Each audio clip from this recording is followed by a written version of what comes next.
December 26th, 1985. Fayetteville, North Carolina. 28-year-old nurse Debbie Wolfe leaves her shift at the hospital, but does not show up for work the following morning. When Debbie's mother checks her cabin, she discovers that Debbie is missing. 6 days later, one of Debbie's friends finds her at the bottom of a nearby pond, but even though he claims her body was inside a barrel, the police rule that Debbie drowned accidentally and that the barrel never existed. While suspicion surrounds two of Debbie's co-workers, her death continues to remain unsolved. After that, the trail went cold.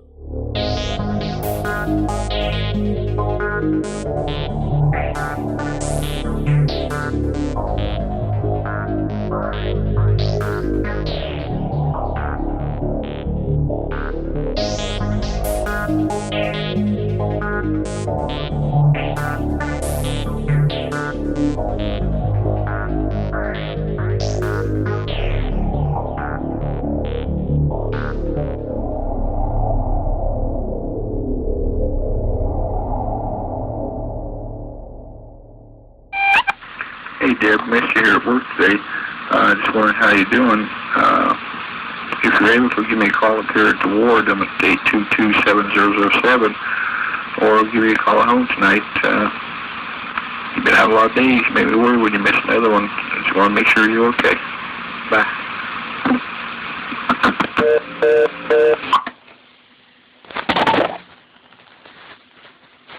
Hello everyone, and welcome to the latest episode of The Trail Went Cold.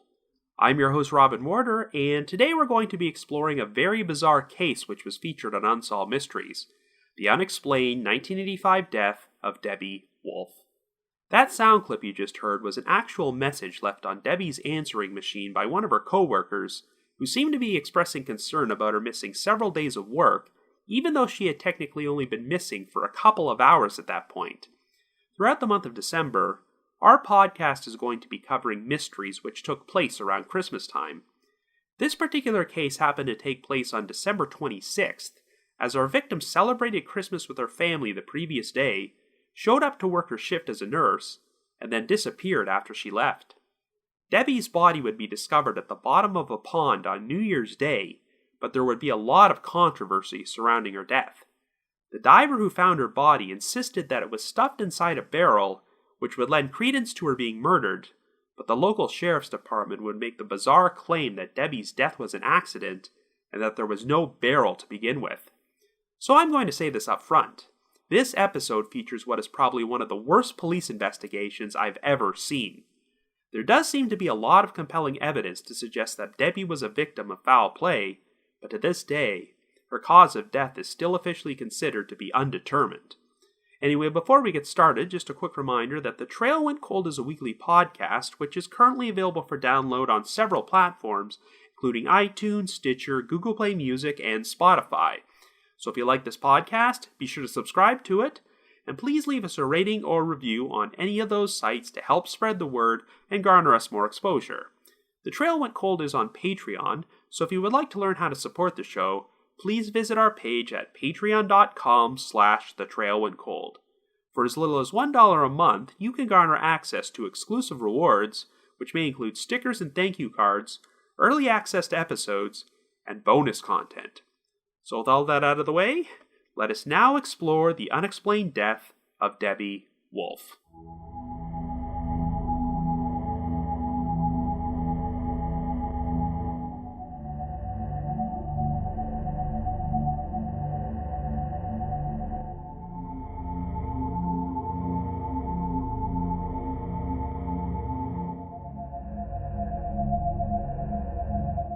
Our story begins in Fayetteville, North Carolina in 1985.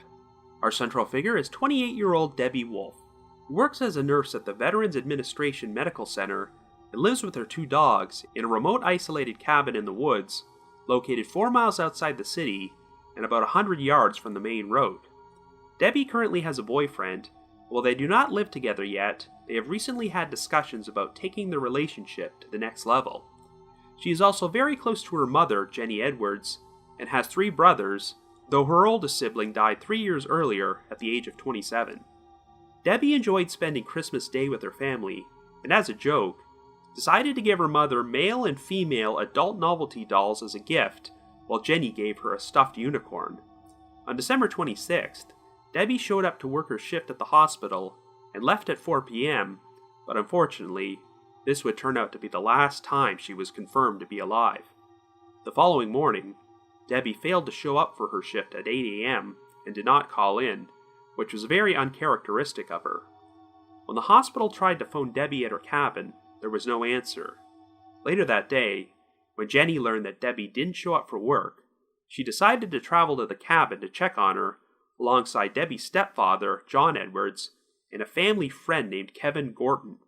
When they arrived, they saw that Debbie's car was still outside, but it was parked in a completely different spot than she normally parked in. The driver's seat in the car was pushed all the way back, which was not the position Debbie placed it whenever she drove the vehicle. Even though Debbie was a very neat and tidy person, empty beer cans were scattered outside the cabin, and they were for a brand she wasn't known to drink. And while Debbie always took good care of her dogs, it was apparent that they had not been fed in a while. When Jenny, John, and Kevin walked inside the cabin, they were surprised to discover Debbie's nursing uniform lying on the floor in the kitchen, which was also very uncharacteristic of her. In addition, Debbie's purse was shoved under her bed, which was not the place she ordinarily kept it. However, the strangest oddity was a message on Debbie's answering machine, which had been left by one of the male volunteers who worked at her hospital. You heard the audio for it during the intro, but during the message, the caller expressed concern about Debbie not being at work that day and wanted to make sure she was okay, so he asked her to call him. The part which raised a few eyebrows was when he said, quote, "You've been out a lot of days. You made me worried when you missed another one." This seemed to imply that Debbie had missed several days of work, but by this point, she had only been missing a couple of hours. Jenny contacted the Cumberland County Sheriff's Department, but was told that Debbie had to be missing for at least 72 hours before they could file a report. In spite of this, it would be 5 days before they finally launched a search effort for Debbie, as they checked all over her property, but there was no trace of Debbie or any evidence to suggest what had happened to her. A small pond was located 50 feet from the cabin, and the water was about 5.5 feet deep, so Jenny asked the police if they were going to search it. By that point, they told her it was too late in the day to do so, but would let her know the following day. Jenny then asked if it was okay if she had her own divers search the pond, and the police said it was fine. So on New Year's Day of 1986, Kevin Gorton and another friend of the family named Gordon Childress showed up at the pond. Both men had experience performing search and rescue work, and Gordon Childress was a scuba diver who also happened to be an Army paratrooper at Fort Bragg. Gordon dove underwater, and within 2 minutes, he surfaced and told Kevin he had found 2 sets of footprints and some drag marks in the thick mud at the bottom of the pond. Gordon immediately went back underwater, and about 30 feet from the shore, he bumped into what appeared to be a human foot. After resurfacing again to inform Kevin that he believed he had found a body, Gordon went back down and came across what he described as a rusty metal 55-gallon burn barrel which had holes on the side. It was apparent that a body was inside the barrel, so the Cumberland County Sheriff's Department were contacted. When they arrived at the scene, the body was removed from the pond and conclusively identified as Debbie Wolfe. Surprisingly, Debbie's body was not bloated or waterlogged and in such unexpectedly good condition that they were able to give her an open casket funeral. After an autopsy was performed the following day, the cause of death was determined to be drowning, but the coroner could not determine the exact time of death. There were no drugs or alcohol found in Debbie's system, but there were not even any noticeable signs of foul play either, so the official ruling for her death was undetermined. While Captain Jack Watts of the Cumberland County Sheriff's Department would present his own theory about what happened. He believed that Debbie may have been playing outside with her 2 dogs when one of them walked into the pond. When she went in after it, Debbie accidentally fell over, or if there had been ice on the pond on that particular day, it gave way beneath her, and she wound up drowning in the water. It was proposed that Debbie might have succumbed to immersion syndrome, which is when sudden cardiac arrest is caused by a prolonged exposure to damp, cold temperatures. Needless to say, Debbie's family and friends did not agree with this theory, as she was known to be an excellent swimmer who never went into that pond during the winter months. When she was found, Debbie's eyes and mouth were closed, and her body appeared to be in a relaxed state. If she had fallen into the pond and drowned, her eyes and mouth likely would have been open, and her arms and hands stretched out from flailing around in the water as she fought for her life. The autopsy found only half a teaspoon's worth of water in Debbie's upper bronchial area, and there was none of the white froth or foam-like substance one would expect to find in the mouth or airways of a drowning victim. This seemed to indicate that Debbie was already dead or unconscious before she went into the water. She also had multiple abrasions on several of her fingers, which may have been defensive wounds. One thing which struck Kevin Gorton and Gordon Childress as particularly weird was how clean Debbie's body seemed to be, considering that the water in the pond was quite dirty and she had supposedly been submerged for nearly a week. Even though Gordon had only been in the water for about 20 minutes while searching for her, he claimed that it took him 3 days to wash all the slit and mud out of his dive suit. But of course, the biggest piece of evidence which seemed to go against the idea of an accidental drowning was the fact that Debbie's body was found inside a barrel. But believe it or not, Captain Watts had an explanation for this. The barrel never even existed to begin with. He claimed that 2 to 3 feet of water was drained from the pond in the days after Debbie was discovered, but no barrel was found. Since the water in the pond was very murky, Watts suspected that the so-called barrel was actually an army field jacket Debbie had been wearing, which ballooned out into the water when he drowned. When seen from a certain angle, Gordon could have mistaken the jacket for a barrel. Not surprisingly, Gordon discounted this, but was absolutely positive he saw a barrel in the water. In fact, one of the deputies from the Cumberland County Sheriff's Department would corroborate seeing a barrel at the scene that day. Debbie did own a rusted burn barrel which she kept on the property to use as target practice, but it conspicuously went missing after her death, and Jenny Edwards noticed an indentation from the spot in the ground where the barrel normally rested. Since Gordon remembered seeing what appeared to be bullet holes on the side of the barrel underwater, this seemed to support the idea that it was the same burn barrel.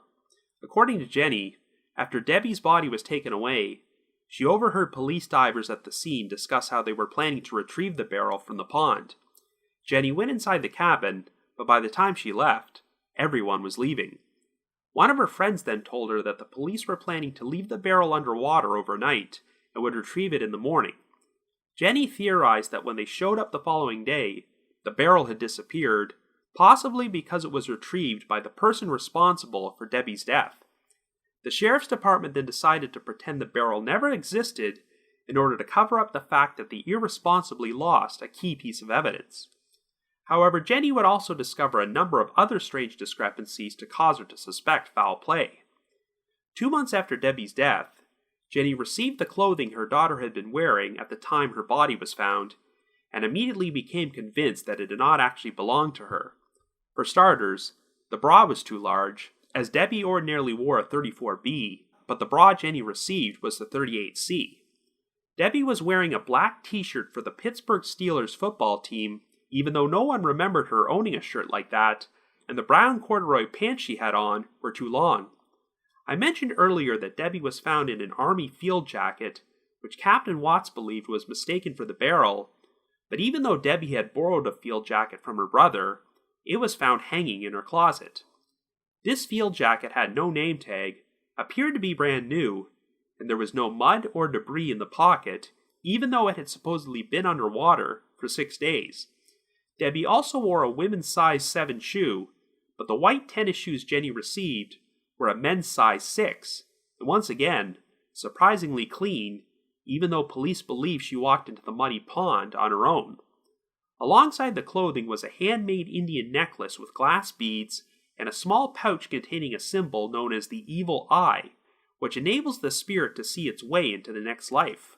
Once again, Jenny did not recall Debbie ever having owned such an item. There was also an odd discrepancy with the nurse's uniform found on the kitchen floor. During her final shift, one of Debbie's co-workers had lunch with her and claimed that Debbie accidentally spilled some coffee on her sleeve, but no stains were found on the uniform. The co-worker also remembered Debbie wearing a long-sleeved uniform that day, but the uniform in the kitchen was a short-sleeved one, which would ordinarily be worn in warmer summer weather. Lab tests would show that this uniform had been freshly washed and was not recently worn, creating speculation that it did not actually belong to Debbie and her real uniform was missing. Sometime after Debbie was found, a family friend visited the cabin to feed her dogs and found her wool stocking cap in some mud on the opposite side of the pond where she was believed to have entered the water. By this point, there was a thin layer of ice on the pond, so it seemed unlikely the cap could have floated there if it had been in the water. In Jenny's eyes, if Debbie was murdered, there were two promising male suspects, both of whom were volunteers at the hospital.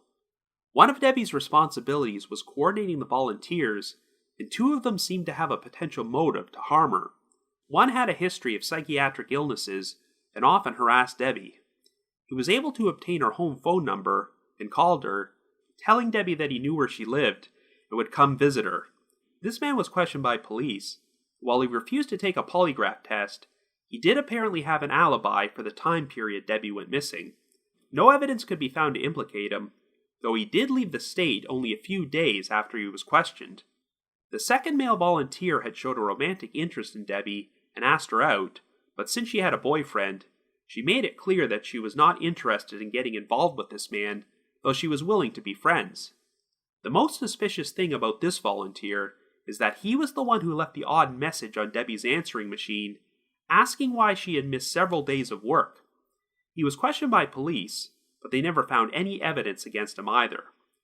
Jenny continuously lobbied to get Debbie's death reclassified as a homicide, and a new sheriff was eventually elected to Cumberland County, who ordered the investigation to be reopened. The case was profiled on Unsolved Mysteries in December of 1990, though sadly, it failed to turn up any substantial new leads. Jenny Edwards died in 2002, and Debbie's father and her two remaining brothers have also since passed away.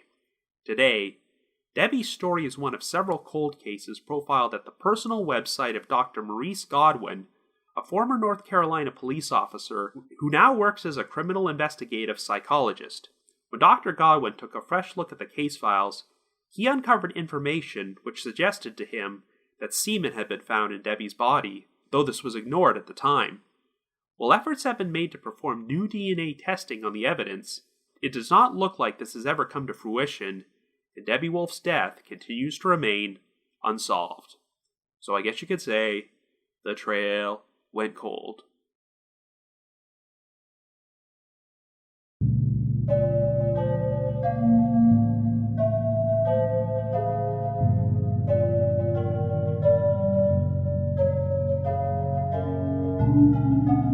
Now, it's no secret that I've covered my fair share of cold cases on the podcast, where law enforcement completely botched the investigation, but this is a whole other level, because it pretty much insults the intelligence of the victim's loved ones.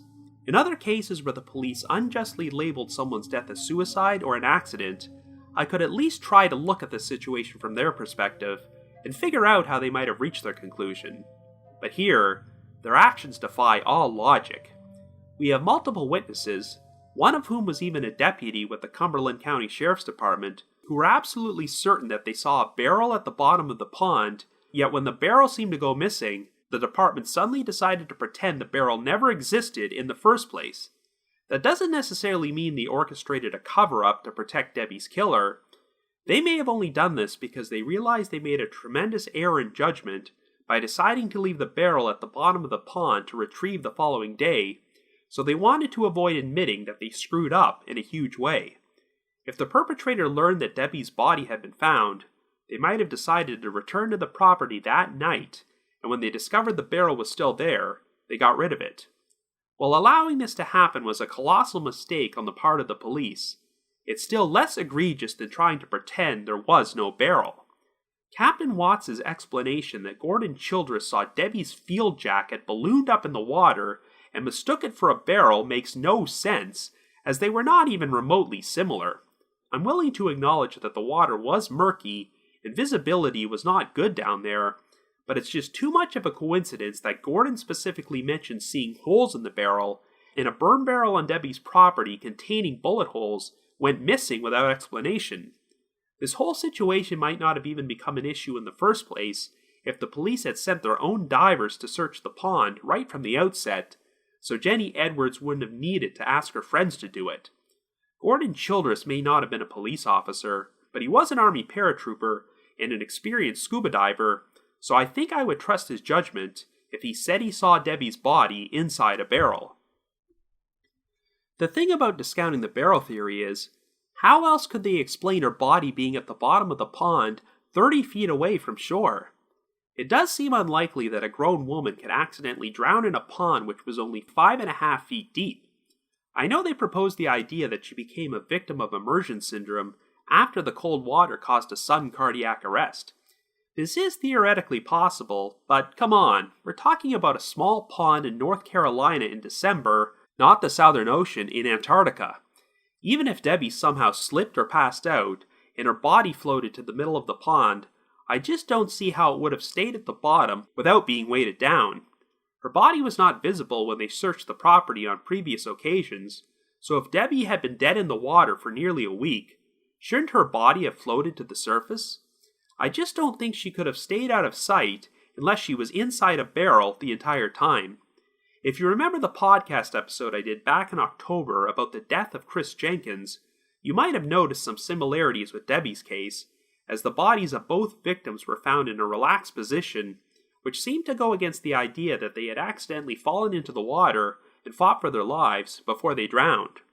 Since only a small amount of water was found inside Debbie's upper bronchial area, it seems apparent that she was already dead before she was placed in the pond, and the abrasions on her fingers are an indication that she may have attempted to fight off an attacker at some point. Given the surprising lack of mud and slit on Debbie's body, I think she was probably stuffed inside the barrel before she even entered the water, and the footprints and drag marks on the bottom of the pond support the idea of someone dragging the barrel to the spot it was found before leaving it there. However, while it's easy to piece together a scenario of Debbie's killer disposing of her body, the most puzzling aspect of this case is trying to figure out the exact circumstances of how she was killed, because there are a lot of pieces which don't quite fit together. So let's start at the beginning. The last time Debbie was confirmed to be alive was when she left work at 4 p.m. on December 26th, and since she didn't show up for her shift the following morning, it's obvious that something happened to her during that window of time. And given that she lived in a remote, isolated cabin in the woods, a lot of things could have occurred there without anybody else seeing or hearing anything. The scenario the police would like you to believe is that Debbie arrived home, removed her nurse's uniform and left it on the kitchen floor, changed clothes, stuffed her purse under her bed for no apparent reason, went outside to drink some beers, and tossed the cans on the ground, even though she was known for being a neat and meticulous person. She then started playing with her dogs and went to the pond, which somehow led to her falling in and drowning. When you piece all the evidence together, the police's version really doesn't make much sense. It seems clear that someone attacked Debbie sometime after her shift ended. There are many different possibilities. They could have attacked her in the hospital parking lot and abducted her in her own car. They could have followed her home and attacked her when she arrived, or they may have already been lying in wait for Debbie at the cabin to attack her when she got home. I know the beer cans found outside were apparently for a brand Debbie did not drink. If true, it seems unlikely the beer came from her refrigerator, so someone else brought it there. Perhaps Debbie's killer was drinking it while waiting for her to come home, or maybe they paid her a visit and brought the beer because they were under the mistaken impression that Debbie would want to hang out, but things escalated into violence. Given that Debbie's car was parked in a different spot than usual, and the driver's seat was pushed back, it's easy to assume that someone bigger than Debbie was driving the vehicle, perhaps to abduct her from the scene.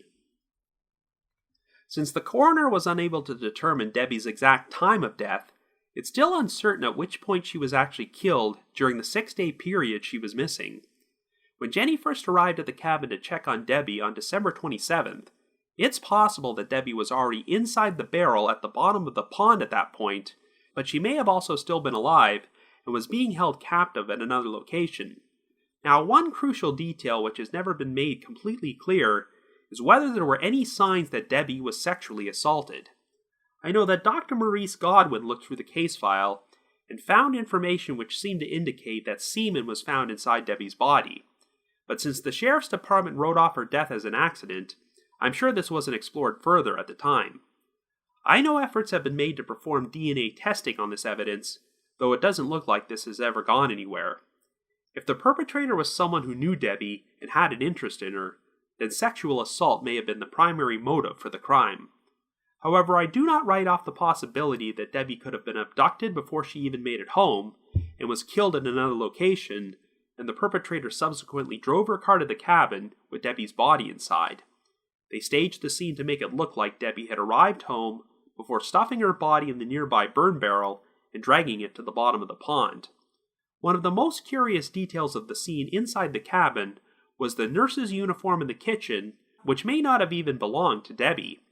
As you recall, one of her co-workers claimed that Debbie spilled coffee on her sleeve during her final shift, but no stains were found on that particular uniform. Since the uniform was freshly washed, I guess you could assume that Debbie washed it herself after she got home because of the stain, but why would she then leave it crumpled up on the kitchen floor? Since the uniform was a short-sleeved one, it clearly wasn't the same one Debbie had worn. If Debbie had been violently attacked, her original uniform could have been torn or wrecked, or contained evidence which pointed to foul play, which is why the perpetrator got rid of it. They then got a replacement uniform to plant in the cabin in order to give off the impression that Debbie arrived home, took it off, and changed clothes. Now, as we're going to discuss in a little while, the two most promising suspects in Debbie's death were volunteers at her hospital, and I think that's a crucial detail. It's not like just anybody would have a spare nursing uniform on hand, but if one worked inside a hospital, there would be ample opportunity to steal one. What's even more baffling is that Debbie was found wearing clothing which did not even appear to belong to her. I considered the possibility that the clothing was Debbie's, and her mother simply didn't recognize it, since I don't know how many parents are going to be familiar with their adult child's entire wardrobe. But I can't overlook the fact that her shoes and bra were too big for her, and that she was wearing an army field jacket, even though she had borrowed another one from her brother, which was still inside her closet. I'd also really be curious to know if Debbie was a fan of the Pittsburgh Steelers, or even watched football at all. Because if she wasn't, what reason would she have to be wearing a Steelers shirt? Part of me wondered if perhaps this was just a simple mix-up, and the authorities provided Jenny with clothing which actually belonged to another deceased woman. But I get the impression that Jenny and several other witnesses were present when Debbie's body was removed from the pond, and would have noticed if she had on completely different clothing at that time. The thing I don't understand is, if Debbie's killer dressed her up in that clothing, what were they trying to accomplish?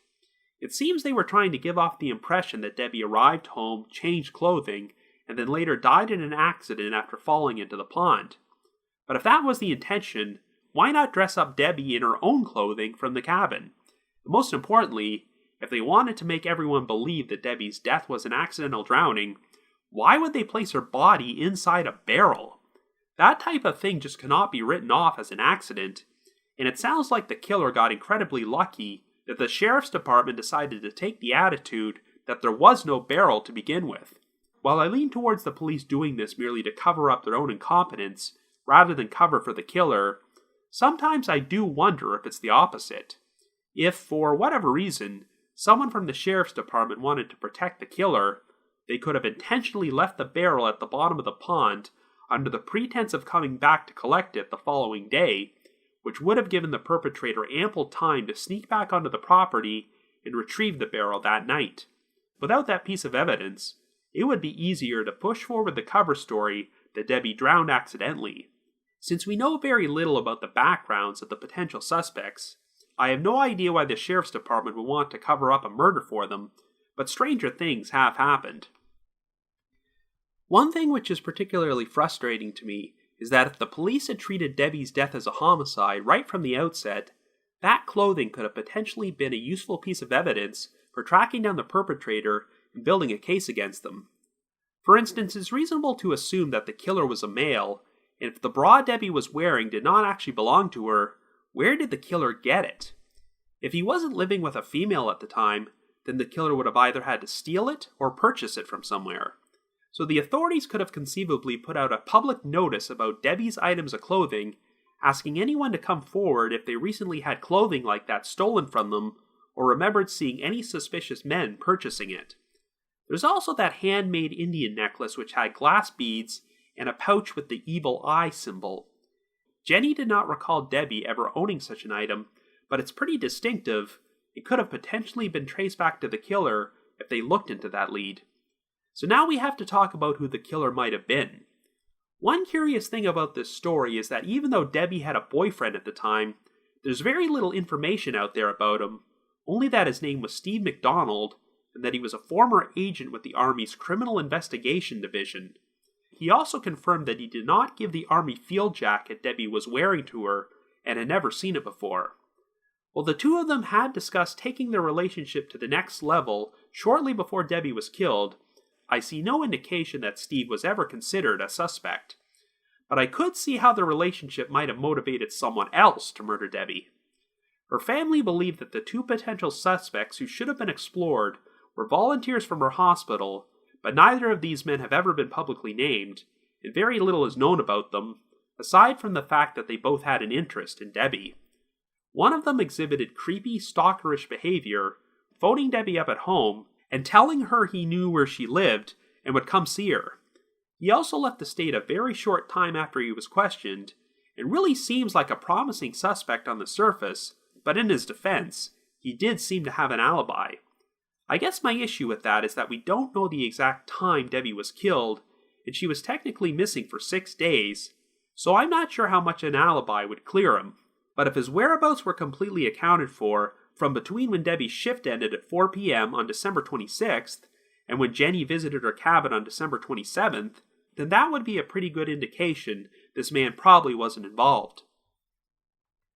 The second suspect had a romantic interest in Debbie, but from what I gathered, he was a lot more cordial when she turned him down and didn't display any creepy behavior.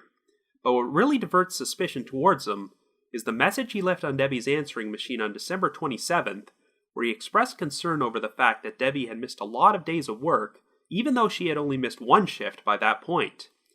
Now, I did consider the possibility that some of his words may have been taken out of context. Here is what he actually says, quote, "You missed a lot of days. I'd hate for you to miss another one," end quote. When he said, "You've missed a lot of days," what if the caller was referring to shifts Debbie had missed on a previous occasion prior to Christmas, and "I'd hate for you to miss another one" is referring to the shift she didn't show up for on the 27th? If Debbie had actually missed a lot of days in the past, possibly due to illness or something, then this provides an innocent explanation for the call, which makes this guy sound far less suspicious. But it would all depend on Debbie's attendance record. She was known for being a very reliable employee who almost never missed work, so if she had zero history of missing days prior to the 27th, then this theory is completely irrelevant.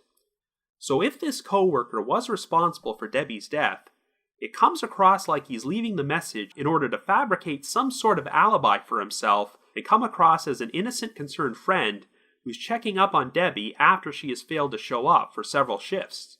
If that's the case, he probably figured that no one would actually listen to the message until after Debbie had been missing for days, and because he had feigned concern for her, he would be the last person anyone suspected. But the problem is that Jenny went to the cabin and listened to the message only hours after Debbie went missing, so the context of his phone call didn't make any sense at that point. It does seem like a pretty logical plan, because even if his message wasn't heard for several days, phone records would still verify that the call took place on the morning of the 27th. But then again, this is the pre-cell phone era of 1985, so I'm not sure if he would have been thinking about phone records at that point. Whatever the case, when the Cumberland County Sheriff's Department interviewed this man, they said there was no evidence to implicate him in Debbie's death, which may be true, but what troubles me about the department's investigation into both of these suspects from the hospital is that they had pretty much already committed themselves to the accidental death story. If they uncovered any evidence which implicated either of these men, then they'd have to admit they were wrong and made a colossal mistake, and I'm not so sure they were willing to do that. So I do have to wonder just how thoroughly either of these suspects were investigated. While one of them apparently did have an alibi, I'm not entirely sure if the whereabouts of the man who left the message were accounted for between the evening of December 26th and the morning of the 27th. If I had to make a guess, I'd say that the caller is the most likely suspect and even if he did not exhibit any troubling behavior beforehand, finding out that Debbie had a boyfriend and had no romantic interest in him could have caused him to snap. Since we're not even entirely certain how Debbie died, it's possible that the perpetrator didn't initially plan on killing Debbie, but things escalated into violence when she kept rejecting him. Wherever her murder took place, I have a feeling she was wearing her nurse's uniform at the time, which is why it's never been found. After Debbie was dead, she was dressed in different clothing and had her body placed inside the burn barrel before it was dragged to the center of the pond. Like I mentioned earlier, if the nurse's uniform found in the kitchen did not actually belong to Debbie, then it had to come from somewhere, which is why I think that someone who worked at her hospital stole it from there. If someone would go to that much trouble to stage a scene at the cabin, then I certainly believe they would leave a fake message on her answering machine to cover their tracks. All things considered, this case should have been very solvable, but unfortunately, the nonsense with the barrel ensured that the sheriff's department had no interest in conducting a proper investigation. Sadly, after nearly 33 years, every single person in Debbie's immediate family is dead. This must have been an awful time for Jenny Edwards, as she lost her oldest son 3 years before Debbie, and Debbie's two other brothers were only 55 when they both died. So there was a lot of tragedy in that family, and it seems like the only person who is still seeking justice for Debbie after all this time might be Dr. Maurice Godwin.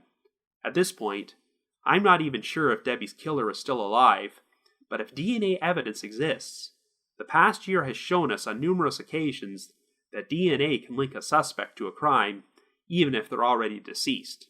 So if you happen to have any information about the unsolved death of Debbie Wolfe, please contact the appropriate authorities. I announced last week that our last episode of the year is scheduled to take place on Wednesday, December 26th, and I'm going to be closing off the year with a special Q&A episode where I will be answering questions you send in about myself or the podcast. We're still taking submissions, so if you would like to send in a question, please email it to me under the subject line Trail Went Cold Q&A to robin.warder@icloud.com. That's robin.warder@icloud.com. And the subject line is Trail Went Cold Q&A.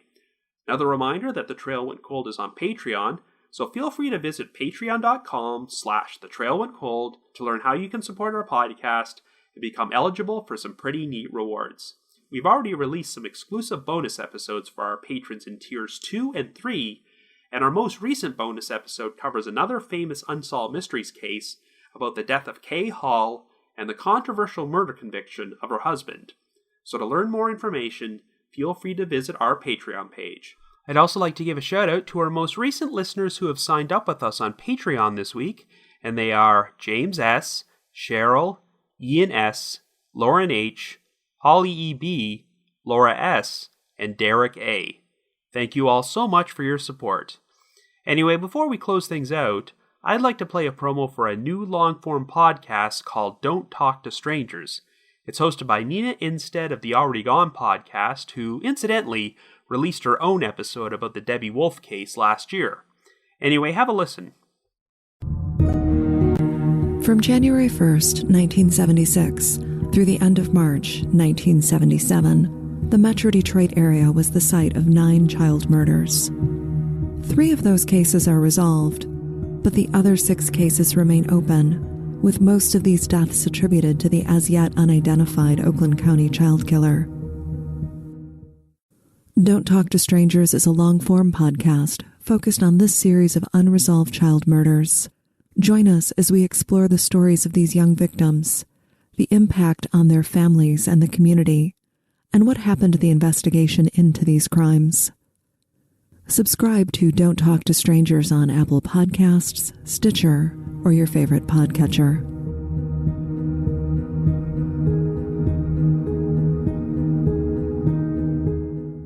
I also just wanted to give another shout out to my supporters at the Unsolved Mysteries message board at the Sitcoms Online forum and the Unresolved Mysteries subreddit. Need to provide a big thanks to Miguel Foote, who edits and assembles this podcast together for me, and Vince Nitro, who composes the eerie music you hear on every episode. If you haven't already, you can like us on Facebook, follow us on Twitter, or leave us a rating or a review on iTunes, Stitcher, or Google Play Music. So have yourself a good week, and join me next Wednesday for a brand new Christmas-themed episode of The Trail Went Cold.